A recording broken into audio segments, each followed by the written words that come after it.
What I wanted to talk about today is oxygen therapy. I've been reading a book by Dr. Bill Code, who was already a doctor and anesthesiologist, and he was having a very good time with his career, doing very well, and then he was diagnosed with MS himself.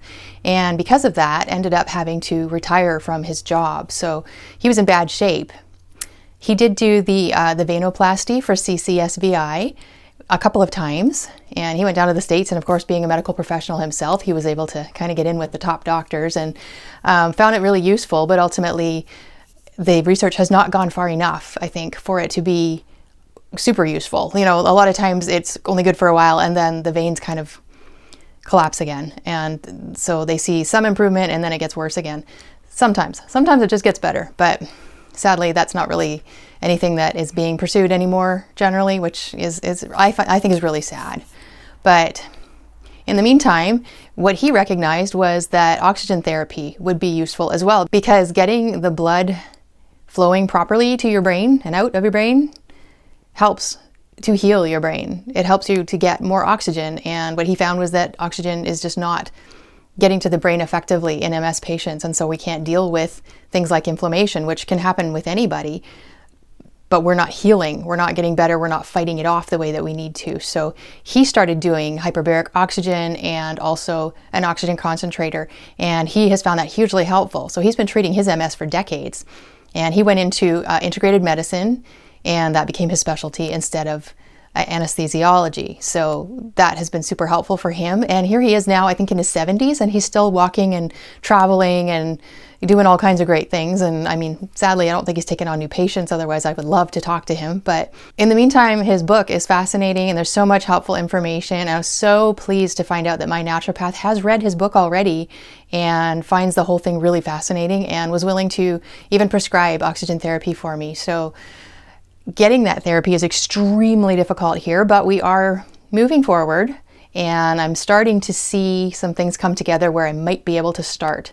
Sadly, the HBOT or hyperbaric oxygen therapy is not an option for me because that is 100% covered out of pocket, which I don't have that kind of money. And you have to do, I think they say about a minimum of 40 dives before you start really seeing the difference. It's different for each person, but 40 dives is insanely expensive to do, not to mention that I would have to drive out of town to do it, and I can't drive, so even getting there would be very, very difficult. And I have talked to the center that's the closest to me, and they were super helpful, but I just can't afford it. And who could, you know, unless you're like independently wealthy, very few people could actually do that.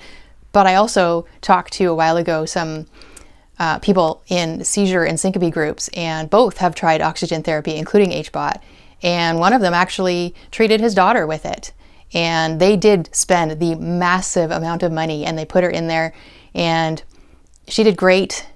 And she was having seizures regularly. I can't remember the exact amount, but they were just ongoing, nonstop kind of, you know, childhood epilepsy. So they're happening very constantly.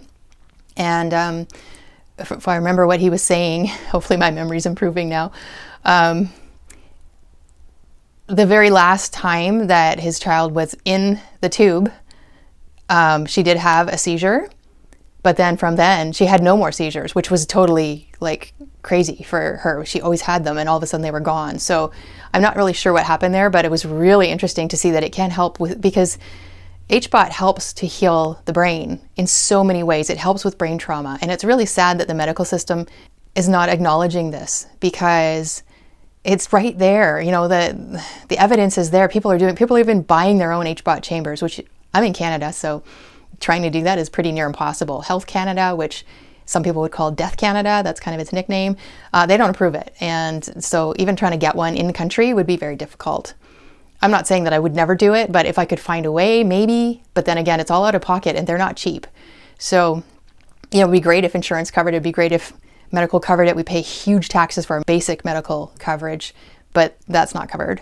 So in the meantime, now I'm on to oxygen concentrators, which are not going to be as immediately effective, but could have a longer term help down the road. And finally found some people who are really being helpful with the details about how it works and how we would do all of this. So it's pretty exciting, and I'm hopeful about that. And I'm just really hoping and praying that I tolerate it well and that it's useful for treatment.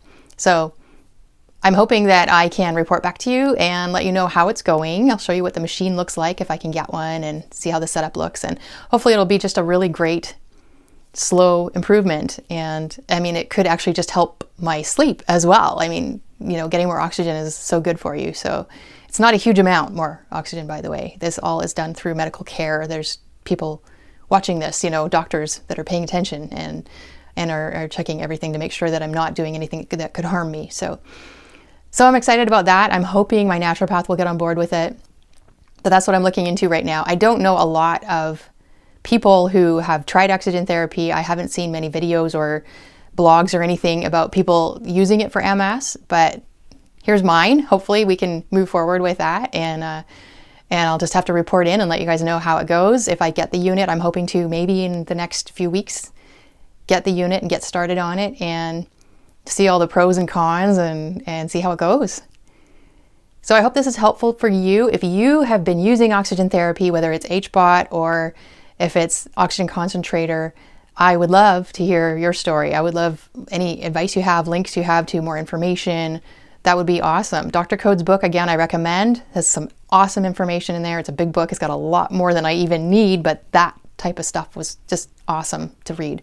It gave me so much hope as far as what direction I could go in. So, and I know it may not work for me, but it's sure worth a try. I mean, it's just oxygen, you know, as long as you don't do anything stupid with it, I think you can pretty much guarantee there shouldn't be any weird side effects or anything.